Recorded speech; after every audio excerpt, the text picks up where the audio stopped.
This is one of my favorite topics that I've covered in the past. New house stories in which unsuspecting people who just moved into their new homes discover something, or perhaps someone that shouldn't be there. But before getting into those, I want to thank DraftKings. Credits. This happened a few years ago, but it still gives me an unsettling feeling whenever I think about it. The only reason I am talking about it now is because I feel like it has been long enough since it happens, and I won't risk anything by putting it on the internet. Back then, my wife and I had just moved into the suburbs from the city. We just had our third kid, and between the baby stuff, the toys, and the general chaos, our apartment felt way too cramped. We found a nice house in a quiet, safe neighborhood.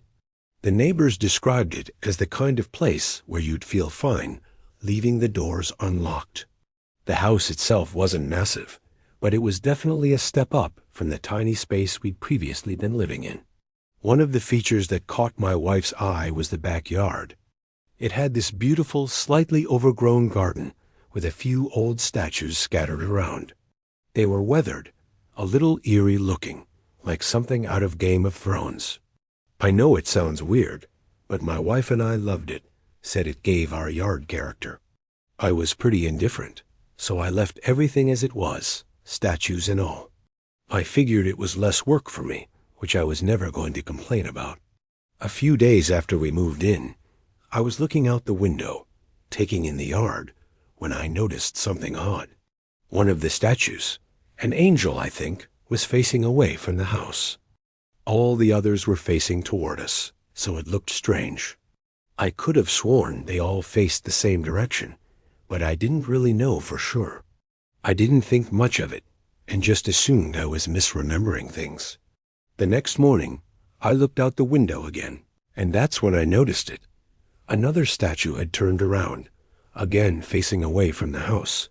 This time, I knew something was up. I had never been more sure about anything in my life. I asked my wife about it, but she just shrugged it off and said she hadn't noticed anything. I thought maybe it was my son Jimmy. He was a little prankster back then, always up to something. But when I asked him, he just looked at me like I was nuts. I doubted he'd do something like that anyway.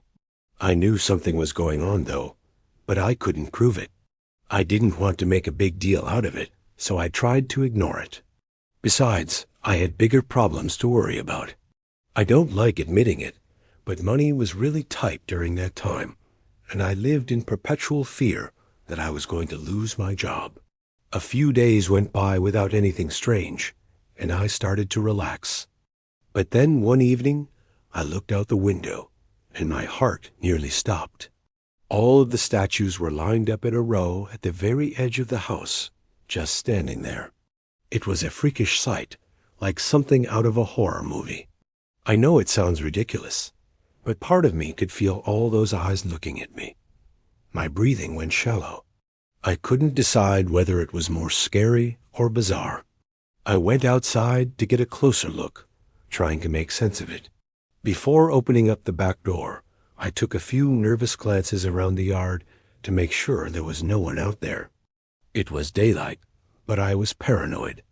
Eventually, I worked up the courage to open the door and go inspect the statues. I went to lift one of them and immediately realized something. Those statues were heavy, way too heavy for one person to move alone. I couldn't even budge one of them on my own. As I was debating what to do, my wife came outside, and the look on her face told me she was just as freaked out as I was. She suggested maybe some of the other neighbors were messing with us, trying to scare the new people on the block. But that explanation literally made no sense. We had met all the neighbors, and they all seemed like fairly normal people. Plus, I had trouble believing that anyone sane would do this to a family with young children. This was harassment, not some harmless prank.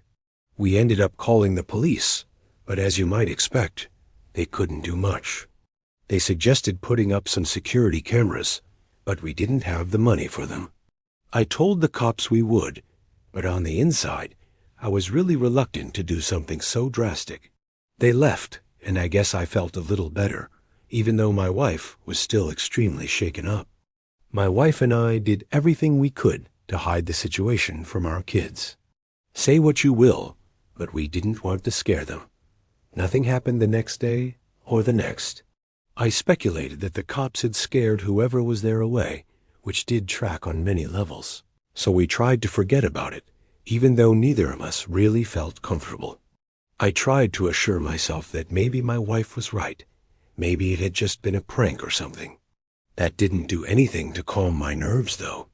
I was on edge, looking out the windows every time I passed by, half expecting to see the statue somewhere else. I hope no one ever has to experience the sensation of feeling unsafe in your own home.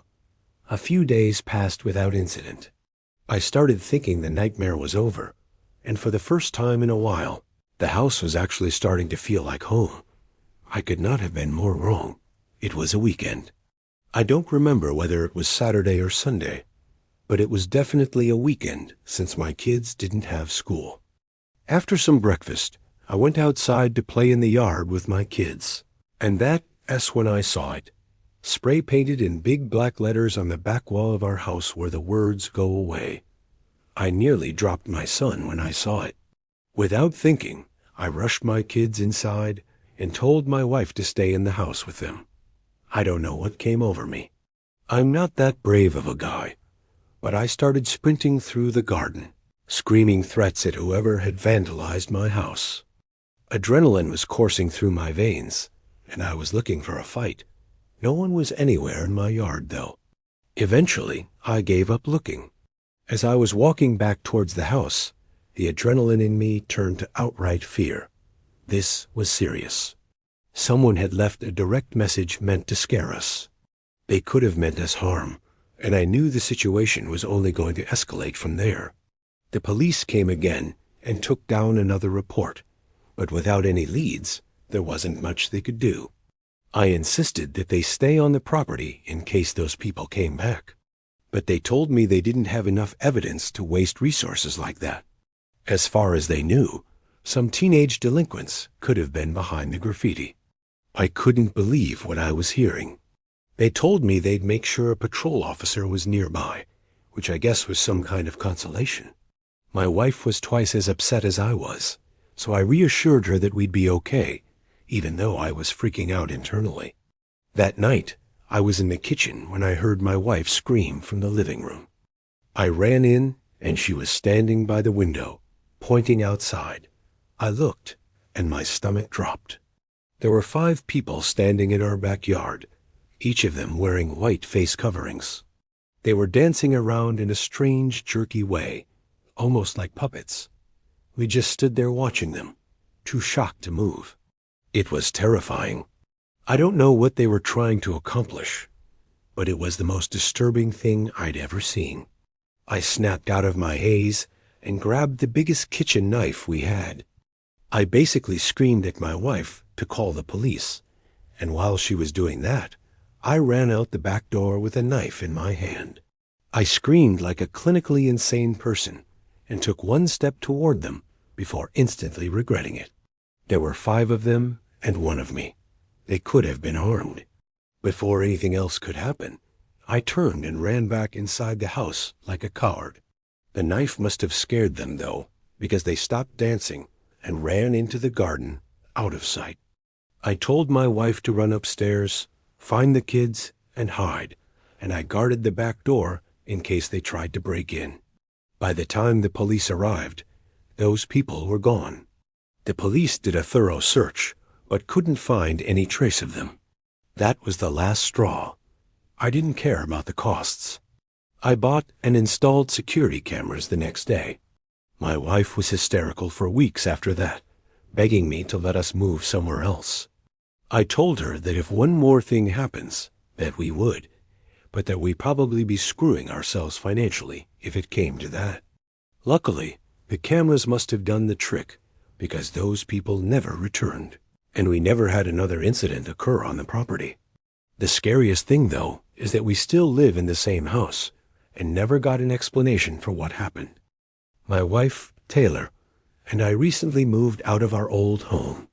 She didn't like being so close to her family, and wanted to put some distance between them. So that's what we did. We don't have kids, and she stopped working a long time ago, so she was relatively amenable to my suggestions about where to move. I'm an electrician, so bouncing around isn't much of a problem for me. We eventually settled on New Mexico. We've both been rural people all our lives, so it wasn't that drastic of a lifestyle change. That was about 3 months ago, give or take. We found a fantastic deal on a place way out in the country. The house is honestly bigger than we need, especially since it's just the two of us and our black lab, Lola. But honestly, we figured we'd make use of the extra space, maybe even host some of the friends we'd make. We'd been settled in for a few months when I started noticing something odd. The upstairs lights kept tripping circuits, but the rest of the house would still have power. After this happened once or twice, I knew exactly what the problem was. Like I said, I'm an electrician, so this kind of stuff is my bread and butter.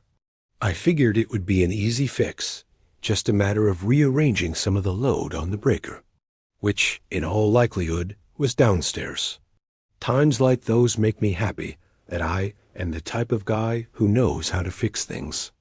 To be honest, I hadn't spent that much time in the basement since we moved in. I didn't have a reason to. We looked it over briefly when the realtor showed us the place, but I didn't pay much attention. Come to think of it, I don't think I've been in there one time since then. Anyway, I walked down the stairs and started looking around for the main breaker. The basement was pretty cluttered, and not the type of space that could be easily used. It looked more like a storage room than a basement. Eventually, I figured out where the main was and started fussing around. After about 10 minutes, I realized where the load imbalance was and told myself I'd rewire it when I had more time. At that point, I was about to go upstairs when curiosity got the better of me. I figured since I was down in the basement already, it probably wouldn't be a bad idea to have a look around. After all, this is my house, and it was honestly a little strange that I didn't know every square inch of it. Like I said, most of it was filled with old furniture and a bunch of junk. There wasn't anything particularly interesting down there, and I eventually concluded that trying to transform it into a usable space would be way too much of a hassle. That's when I noticed something odd in the far corner of the basement. Behind a stack of old wooden chairs was a large metal door. It was strange because this wasn't just any door. It looked industrial grade. It was also a lot taller than most normal doors would be, and seemed pretty thick too.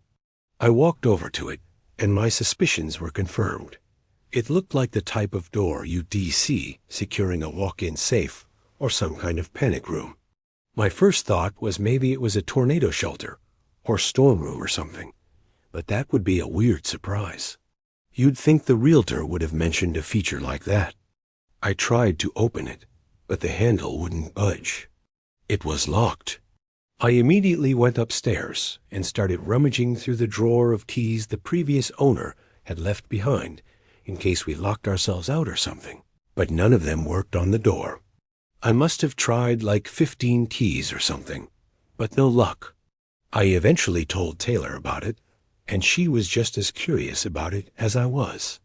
I'm still not sure how, but she worked her magic, and we were able to get in contact with the previous owners. It was that exact phone call that took me from curious about the situation to downright concerned. They were a little odd on the phone and would pause every so often, like they were thinking carefully about what they were saying or trying not to say too much. Part of me wishes I had recorded the conversation, but hindsight is 20/20. When I asked about the door, they got quiet. Eventually, the wife said it was just a safe room in case of a tornado. I told her that it was great, but we were unable to use it since it was locked. After another pause, she claimed they'd lost the key and told us to just ignore it. I thought that was extremely unlikely since they had left us keys to random doors that we probably never need to lock. The way she said it gave me a really bad feeling in my gut too, but there was nothing I could do. We ended up hanging up almost immediately after that, as they were definitely not trying to make small talk. Taylor tried to laugh it off, told me I was overthinking it, but I couldn't let it go. Over the next few weeks, I would occasionally wander down the stairs and just stare at that door, wondering what could be inside. I tried everything I could think of to open it, even some tricks I picked up from work, but it was no use. The lock was solid. I ended up giving up for about a week, but the curiosity ultimately got the better of me. Fast forward to 2 days ago, when things took a wild turn. After my wife's wishes, I decided to hire a locksmith. He came over, and I let him do his thing down there. After about 30 minutes, I went downstairs to check on him. He told me that the lock was unusually complex for a simple panic room. Those were his exact words. I was worried he wouldn't be able to get it open, but to my surprise, he managed to crack it after another half hour. I wish he hadn't. Inside, the room was set up like some kind of shrine. There were old black and white photographs on the walls, all covered in strange symbols that I didn't recognize. In the center was a chair, just facing the wall. It looked like someone had spent a lot of time sitting there, just staring at nothing. In one corner, there was a cot with crumpled blankets, and it smelled stale and kind of gross. Then I noticed the trash, empty chip bags, crumpled water bottles. The realization smacked me in the face. Someone had been staying down there, and not that long ago. I was dumbfounded. I didn't think the situation could get much worse, but of course, that's what happened. As I was trying to take it all in, I noticed a second door on the far right side of the room. It was small and half hidden by the minimal light, but it was there. I opened it and realized it led to a set of stairs that led to the cellar door outside the house. I felt like such an idiot. I hadn't even had the foresight to check the cellar door when we moved in, since I just assumed it led to the basement. In all the time we'd lived here, I had never even opened it. My bewilderment at the whole thing soon became terror. Someone had been living in my house for who knows how long. Things started clicking in my brain. Since moving in, my wife and I have noticed a few weird things that we couldn't explain. Most of the time, it was just things going missing. Until that point, I had just assumed my wife had misplaced things, which she did have a tendency to do. This discovery changed everything, though. Someone had been living in our house. I had to repeat that thought a dozen times in my head before I could fully wrap my mind around what was going on. I didn't know who had been in there or why, but I knew I didn't want them coming back. I tried calling the previous owners, demanding an explanation, maybe even threatening legal action, but they wouldn't pick up. Either they disconnected their number, or they just didn't want to deal with it. Taylor was freaked out, and I was too. That night, I took some heavy furniture and barricaded the cellar door from the inside. I found a heavy-duty looking chain and padlocked it shut for good measure. I didn't care what it took. There was no way I was letting someone sneak back in through that door. The police came and took down a full report before leaving, telling us they'd do their best to try and get in contact with previous owners. We even called our realtor, who was horrified and said she'd assist the police in any way she could. That night, as we were getting ready for bed, we heard it. There was a loud bang on the front door. Lola shot up, barking like crazy, and we both froze. Neither of us moved, just staring at each other, listening. After a few minutes, the banging stopped, but then we heard small rocks tapping against our bedroom window. Taylor held on to Lola, and I went to look out the window. Taylor begged me not to, but I was furious at that point. In my mind, I was preparing to fight whoever was out there. I grabbed the baseball bat from under the bed and yanked the curtains away from the window, but I couldn't see a thing. We thought it was over. Taylor wanted me to call the police, but there was a little part of me that wanted to handle this myself. I knew the police would scare them away and call it pettiness, but I wanted to make sure whoever was out there got caught. I told her if one more thing happened, I'd call, but then, from downstairs, I heard the sound of glass shattering. I sprinted downstairs just in time to see two figures running away from the house. The kitchen window was completely shattered.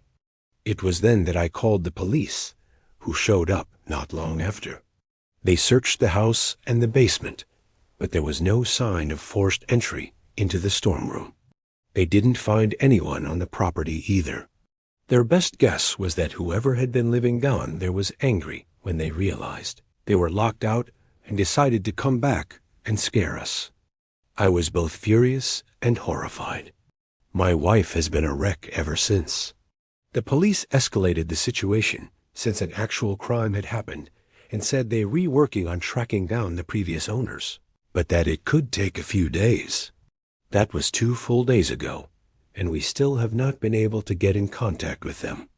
I think the police scared away those squatters, though, at least for now, as they haven't been back to our house since. I'm shocked that something like this could even happen in the first place. If we can't get in contact with the previous owner soon, I have no idea what I'm going to do. I'm fully prepared to defend myself, but I hope it doesn't come to that. When I bought my first house, I was only 27. I'd saved up for years, and even though it was just a small, modest place, I was proud of it. Moving in, though, that took some adjustment. I'd lived with my parents my whole life, along with 3 siblings and 2 dogs. The house was loud, always buzzing with life, but this was quiet, really quiet. That was honestly the hardest part about the transition, the lack of noise. Living alone felt strange, and at first, I wasn't sure I'd ever get used to it. I'm sure anyone who has gone from living with family to living alone knows what I'm talking about. One thing I loved about the house was the tiny balcony on the 2nd floor. Don't get the wrong impression. I don't even know if I can really even call it a balcony. It was barely big enough to stand on, and I couldn't even fit a chair out there. Regardless, I go out there most nights after work to take a break and clear my head. I smoked pretty often, but I hated the smell, so smoking inside wasn't an option for me. The balcony was twice as beneficial for that exact reason. I didn't even have to go outside or leave the comfort of my own home just to smoke. It felt like a luxury.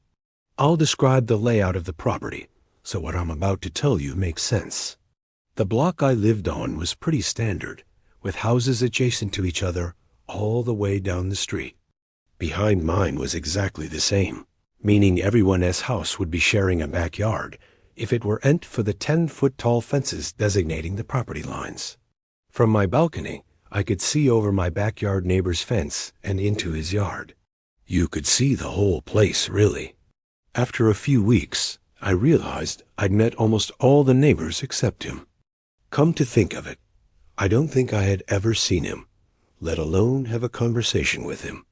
The guy never waved, never came over. I never saw him in the yard or at the bedroom window. Nothing. It was like he didn't exist. If it weren't for the occasional bedroom light on at night, I would have assumed the place was deserted.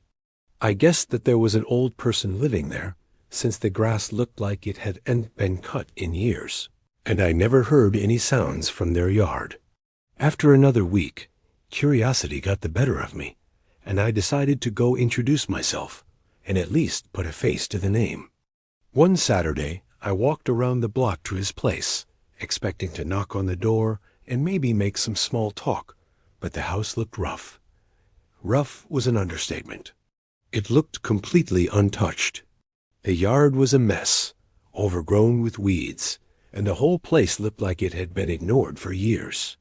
The paint was chipping, some of the siding had been scratched off, and the walkway was stained. The doorbell was broken, so I gave a few loud knocks and waited. Nothing. I felt awkward standing there and started to wonder if maybe the place really was vacant.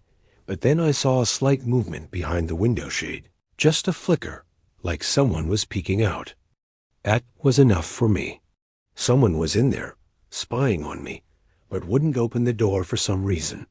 I turned to leave when, all of a sudden, the door flew open, slamming against the wall like someone had ripped it open in a violent rage. I jumped back, totally thrown off. I whipped around and found myself face to face with an elderly Asian woman standing in the doorway, staring at me. She was short, with gray hair pulled back in a tight bun. Her skin was wrinkled, but somehow tense, like she was flexing her face muscles, if that even makes sense. Her eyes were wide, unsettlingly wide. I can't even lie. I was pretty freaked out just looking at her. There was something off about her, like it looked like she was on something.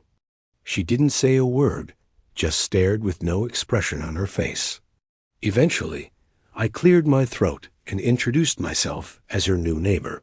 After a few seconds, she said her name was Priscilla and gave me a half smile, and that was it. She didn't even ask my name. She just stood there, watching me. I nodded and turned away, not knowing what to say. I left, feeling more unnerved than I wanted to admit. I never heard the door close behind me, but I didn't want to turn around and get caught looking. Later that night, I went out to my balcony like usual, trying to forget about the strange interaction. At that point, I had no idea of the ordeal that I had just gotten myself into. When I glanced over the railing, there she was, that crazy-looking lady from earlier, standing dead center in her yard, looking straight up at my house. She didn't move, didn't call out, just stood there, staring. It was one of those moments where you wonder if you're actually seeing what you think you're seeing. I didn't know if I should say something, wave, or pretend like I hadn't noticed her. It was one of the freakiest things I'd ever seen, and I didn't know how to handle it.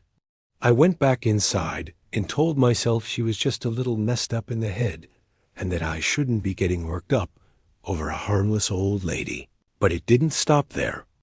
The following night, I saw her again, but this time, she was moving from one window to another inside her house, watching me from each one. Although I pretended not to notice her, part of me felt like she knew that I knew she was watching. I was hoping she'd stop, but she didn't.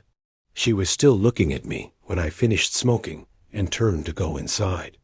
Out of curiosity, I peeked out one of my windows about 20 minutes later to see if she was still looking at my house. To my horror, she actually was. I called my dad, and he told me that she probably had dementia or something, and that she was most likely just lonely or confused. He told me that I should actually feel bad for her. It was kind of hard to feel bad for someone who was borderline stalking me, but my dad calmed my nerves and assured me that she was harmless. A few nights passed without anything weird happening. I didn't see her in her yard or at any of her windows. I thought maybe my dad had been right and was starting to feel glad that I hadn't done something drastic. That is, until one morning when I found a woman's sock on my side of the fence, just sitting in my yard. I stared at it, feeling a chill run through me. This wasn't just her strange behavior anymore. She'd been on my property. I didn't know what to do.